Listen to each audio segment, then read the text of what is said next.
માંડવી વડગામમાં ગુજરાત લોક ફરિયાદ ન્યૂઝમાં આપનું સ્વાગત છે। કોંગ્રેસના સ્ટાર પ્રચારક હાર્દિક પટેલને જાહેર સભામાં એક યુવાને ઝીક્યો લાફો।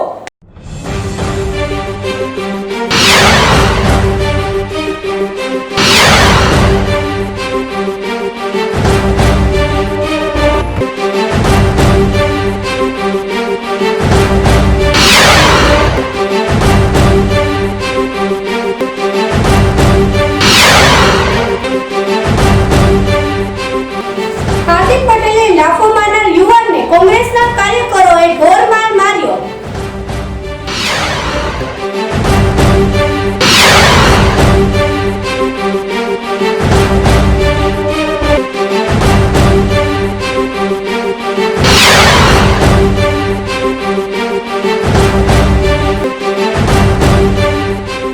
આ ઘટના બાદ ગુજરાતના રાજકારણમાં ગરમાવો આવી ગયો છે।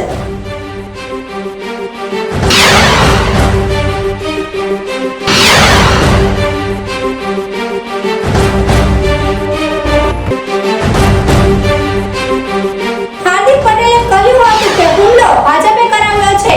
જો ભાજપ સિવાય અન્ય કોઈ હોત તો મારી સાથે વાત કરો।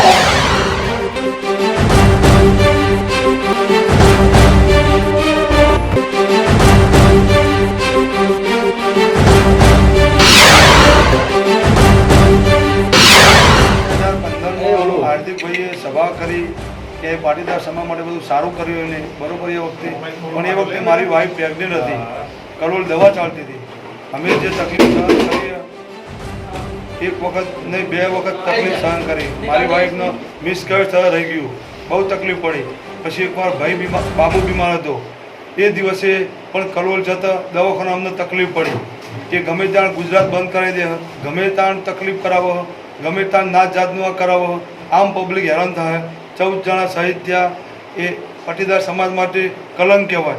એને જે કર્યું પણ આમ પબ્લિક હેરાન થાય। હું કેટલા 3 વર્ષથી રાહ જોતો હતો, કેટલું બધું હેરાન થયા અમે, મને ખબર, મારા બાબા માટે હેરાન થયા, કેવી રીતે રસ્તાઓ ચેન્જ કરી અમે કલોલ પહોંચીએ।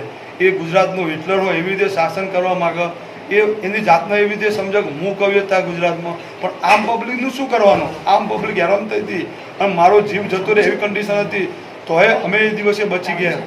મને ખબર છે કેટલી તકલીફ પડી। કલોલ પહોંચતા અમારે 2 કલાક લાગ્યા હતા, અમદાવાદ પહોંચતા એકવાર 3 કલાક લાગ્યા હતા।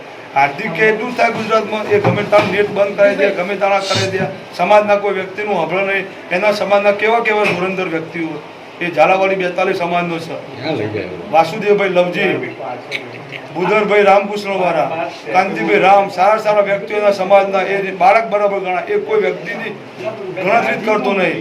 એ હું સમજો કે હું ગુજરાતનો હિટલર, આખા દુનિયામાં ગુજરાત શાંતિપ્રિય રાજ્ય હતું। મને કોંગ્રેસનો, ભાજપ, હાર્દિક પ્રત્યે કોઈ વિરોધ નહીં, પણ હાર્દિકના જે વિચારો ખરા, એ વિચારો એ બાળકોનું, એ છોકરાઓનું, એ ગુજરાતના બાળકો ખરા એને ગેરમાર્ગે દોરી અને એ જે કરી રહ્યો છે એનો વિરોધ છે। પર્સનલી મને જે બાબાને મારા અને જે છોકરાને તકલીફ પડી એના હિસાબે અમે સ્ટેપ લીધું હોય, એ આ મારી જાતનો પોતાનો પર્સનલ વિરોધ છે।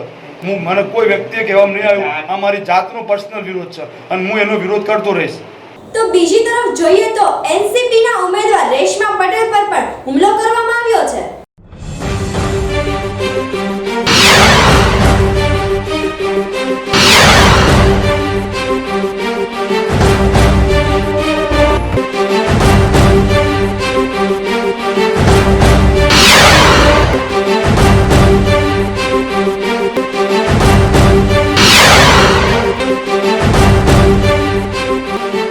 પોરબંદર લોકસભા બેઠકના અપક્ષ અને માણાવદરના એનસીપીના ઉમેદવાર પર હુમલો કરવામાં આવ્યો હતો।